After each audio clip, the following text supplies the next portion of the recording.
Volta ao vivo, 8h25, doutor César Mariani, doutor Geisa Badawi.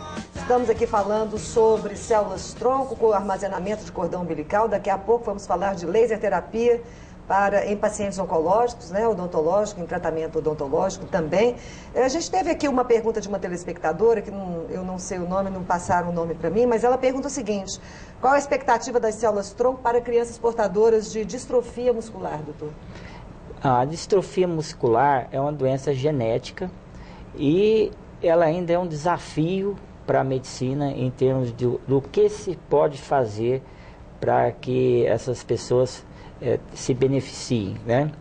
A grande questão aí é que realmente teria que ter uma forma de regeneração e isso envolve a terapia celular, ou seja, as células-tronco. Mas essas células-tronco adultas, como a do cordão umbilical que eu acabei de falar, as que são utilizadas da medula óssea para transplante, essas não servem para tratamento dessa doença. Essa doença ainda está numa fase de pesquisa científica, usando células-tronco embrionárias na tentativa de se compreender o desenvolvimento dessas células e ver como é que seria possível fazer uma célula-tronco embrionária se diferenciar numa célula que pudesse corrigir esse defeito neuromuscular.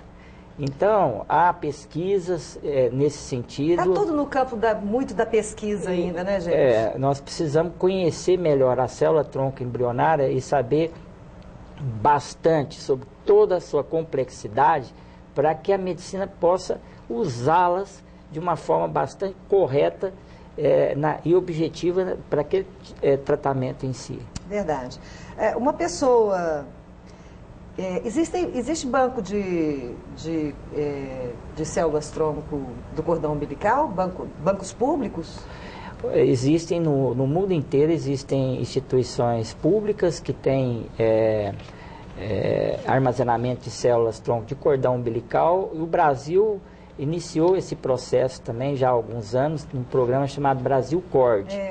Mas ainda são poucos as unidades, são duas no estado de São Paulo, uma no Rio, e então, assim, é muito restrito a utilização.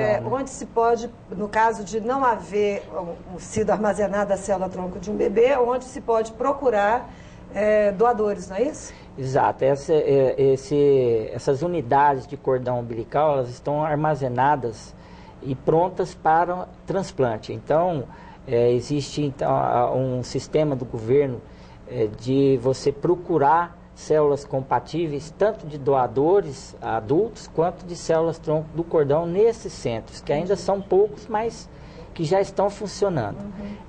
Essas unidades, elas estão disponíveis para a população em geral, certo? E existem as unidades, os bancos de sangue de cordão umbilical privados, onde as pessoas armazenam para si aquelas células.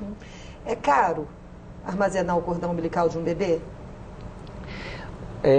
Hoje, aproximadamente, os custos envolvendo a coleta, o processamento, os exames, o primeiro ano de congelamento, isso gira em torno de aproximadamente R$3.600, R$3.800, R$4.000, dependendo do banco de sangue de cordão umbilical. E depois do primeiro ano, você vai ter uma taxa anual, que é a manutenção do congelamento, que varia em torno de mais ou menos R$500, R$600 ao ano. Mas uma pessoa que se vê grávida, uma mulher grávida, no começo da gestação, ela já poderia procurar os serviços de um banco de coleta de armazenamento de células-tronco e fazer já uma programação, o mesmo parcelamento disso, doutor?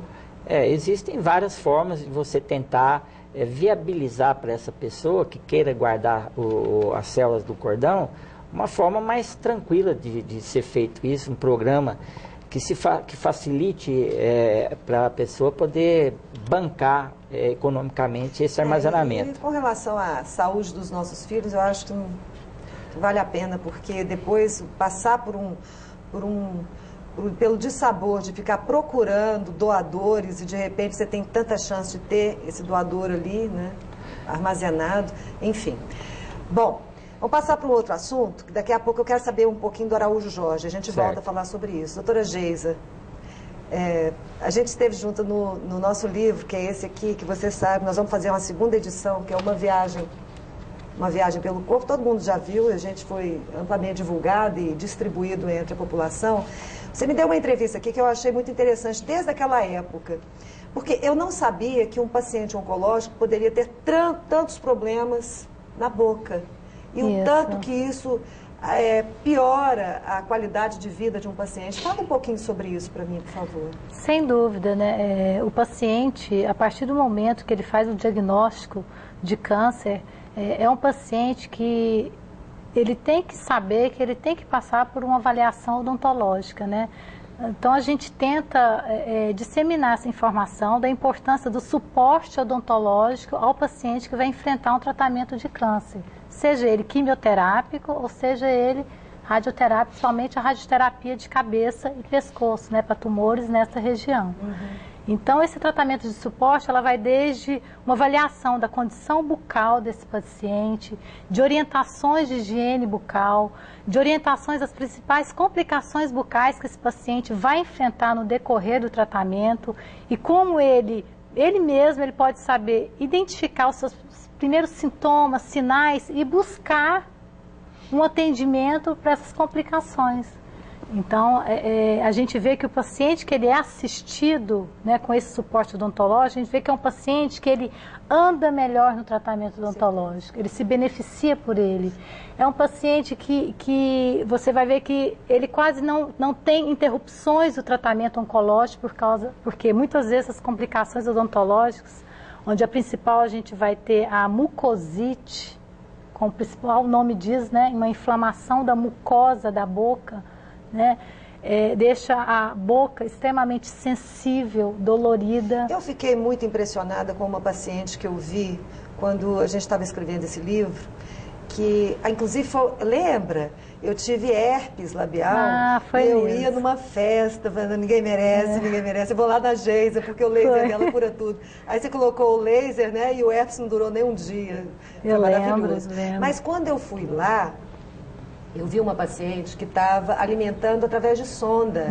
Porque ela não conseguia comer. E ela estava magra, muito abatida.